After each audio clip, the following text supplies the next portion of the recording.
ons die koöperasie. Hulle het gedruk met jou om die ding, ek dink anders hulle is vir die gemeente. Maar nou wil ek vir julle wys hoe gaan ons maak in hierdie koöperasie met die ander koöperasie, want koöperasies help mekaar. So, elkeen wat van julle wat ons lid bring vir die voedselkoöperasie, kan R10 afslag kry op sy mandjie vir elke mandjie wat hy dit bestel. So julle kry dit goedkoper.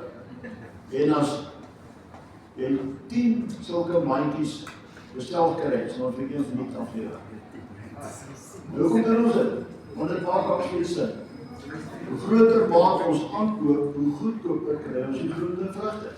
En ons is 'n koöperasie, en as ons baie aankoop, dan wil ons nie net meer groente en vrugte kry nie, ons wil dit goedkoper kry. So help ons, en ons help julle. En die ander is, hoe beter is ek.